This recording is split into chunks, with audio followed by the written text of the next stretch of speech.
am very much not an engineer. I started life as a musician in bar bands in New York and Brooklyn.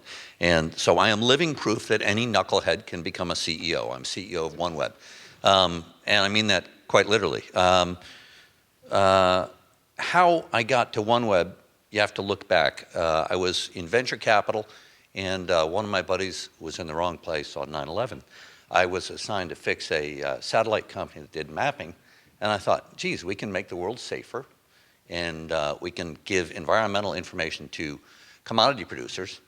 And I got totally into it, so into it that I ended up living in the Holiday Inn for 3 years, but I figured out how to build the world's first profitable satellite imagery company, and that was a gas.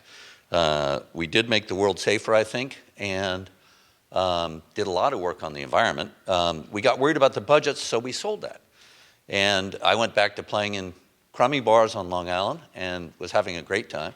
And some guys said, we want to bring internet to the world. I said, yeah, that and peace in the Middle East, that's great. And they said, no, really, we're going to bring internet to the world. And I said, okay. You know, they sound like interesting guys, and I said, I'm in. It's an ambitious idea, but you know, we all are totally connected now and totally addicted. I was talking to a teacher on Long Island this weekend. She said, I can't get my kids to put their phones down during class. It's an addiction here, and the underdeveloped and the undeveloped world see what we are doing in this world, and they say, we want a piece of the action. And it seems to them increasingly that connection to the world matters. We think it does matter. 57% of the people in the world don't have a connection, so we're going to try to fix that. What particularly interests me, if you look down at e-learning, my father was an orphan who got a scholarship to go to UVA Law School, and I always say that if it wasn't for that, I'd be pumping gas in Terre Haute, Indiana. I don't think Terre Haute is much more connected than India. I just came from India. And some parts, India is so huge and there's so many people that you can't generalize. Some parts of Delhi are hugely connected, and then masses of India are totally unconnected, which is what I was talking to the government about over there. But you know, e-government, has anybody in this room applied for a renewal of their driver's license on paper in the past 10 years? No hands. No, I mean, we don't do that anymore, but there are a lot of parts of the government. England was complaining about this. They said, we can't go online with some people. Scotland doesn't have full connectivity. You know, we have partners in our effort, KCers from Intelsat's on the back, and with people like Intelsat, you can get a lot of places, but we're going to try to push all of their systems out for full connectivity. E-government, e-medicine, hugely important as people travel around in the underdeveloped world. I love this chart. Internet traffic is going to go up 8-fold in the next 5 years. Show of hands, has anybody sent a video of a family member, a pet, a sporting event, or an entertainment thing in the past year?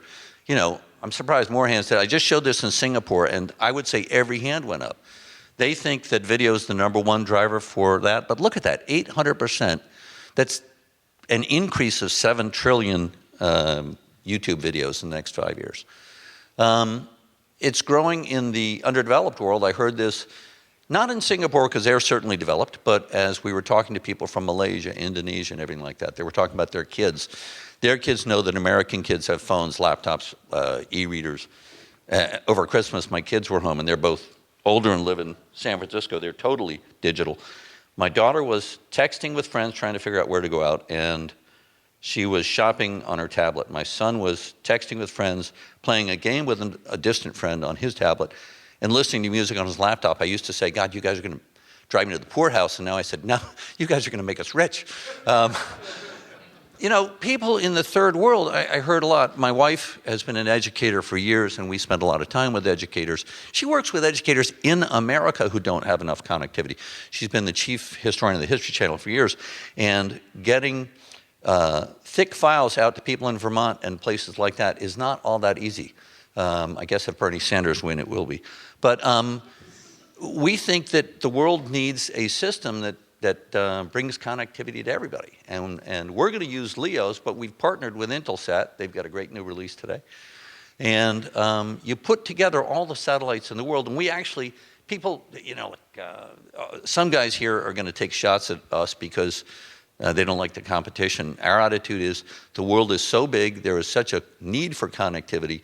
We can pool all our resources and bring connectivity, bring education, bring medicine, bring e-government to everybody. So that's the mission. We hope it works because we think the world will be a better place. Thanks a lot.